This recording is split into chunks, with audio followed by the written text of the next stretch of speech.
Hello, Serious Talk here.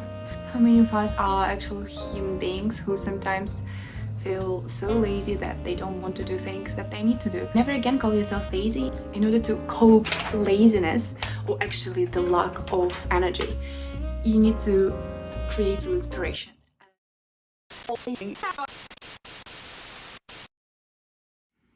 What if I told you that there is no laziness? How do I know that? Through two different ways of studying that I experienced in my life. It so happened that I did study in Russia in high school, and that I did study in the UK in high school as well. So I kind of did the high school twice, which was very helpful for me to understand how I can study most efficiently and how I can stop being lazy. While I was studying in Russia, we had like 15 subjects that we needed to complete, and I finished school quite well, but I needed to push myself so much into actually doing those subjects.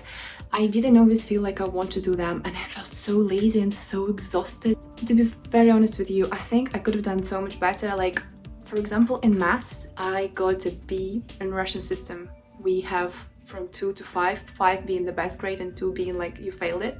I got 4, which is something like B.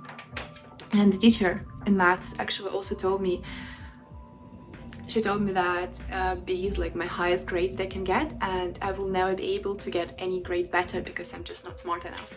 And things like that quite discouraged me. And yes, I was lazy to push through and to prove my teacher that she is wrong.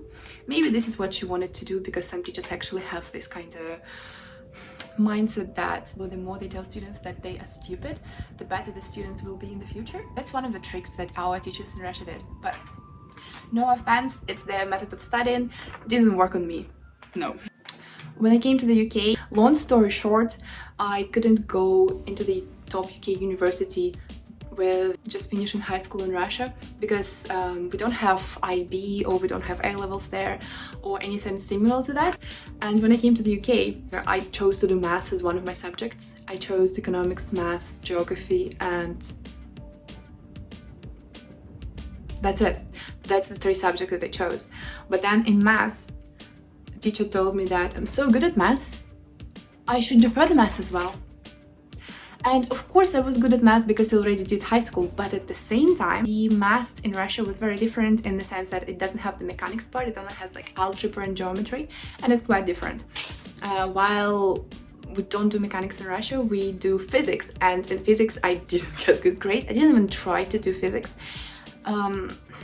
I'm so sorry to my past self. I'm actually so sorry now. I didn't ever think that I can be good at physics, mechanics. And when I came to the UK, I realized that it's a must that I do understand what it's about, and I do also further maths, while further maths also includes mechanics 2 and mechanics 3. For me personally, I chose the subjects. It was a lot for me to understand, to digest, but the way the maths teacher inspired me to do this by simply telling me that I can do this, I realized that I wasn't ever lazy to do maths or to do anything. I just didn't have enough energy and inspiration to go and do it, which helped me to realize that there is no laziness, there is just a lack of energy in us to do something. Like, when you feel lazy, you can either be super burnt out because you pushed yourself before, you were pulling all-nighters, or you were just working weekdays, weekends and everything, and didn't give yourself much rest. It's mostly like the physical burnout, and you need to sleep, and you need to eat well, you need to do some exercise, some light exercise potentially. Either you just don't feel inspired about doing this thing, you just don't feel energized, you don't feel excited about learning this material, so you feel lazy. But the laziness is actually the lack of energy. And if you had some bit of inspiration to that thing, you would do it. So how do you make yourself feel energized about doing something that seems very, very important to do?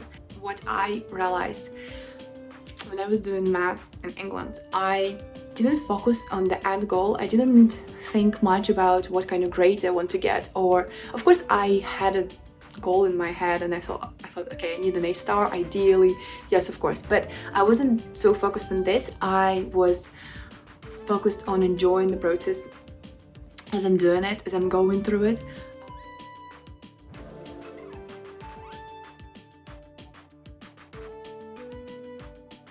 I often it's really difficult to start doing something because you focus on the end goal and you just tell yourself, I need that result, and it's really difficult to get that result. So while you're learning it, you also, on the back of your mind, is just telling you need to do like 30 million more hours on that, and it doesn't help you with any inspiration. Overall, learning about life is very interesting. I just thought about it, like, how did people create schools? Surely in the beginning of the world, whatever, there weren't schools, people created it.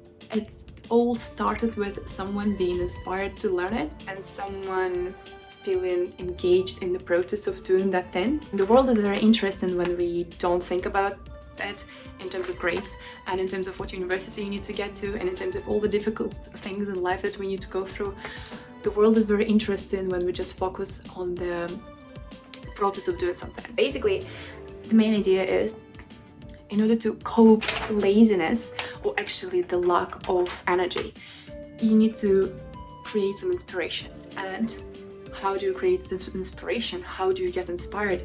You just treat the world as a field of exploration for you, and you just think about yourself as a discoverer of the world, and you immerse yourself in the present moment of just learning about it, because it's interesting. It's really interesting. Biology is really interesting, math is very interesting, and physics is very interesting. So yeah, never again call yourself lazy, and when you feeling like doing some procrastination or you're not feeling like doing anything productive, then treat the world as your space for discovering.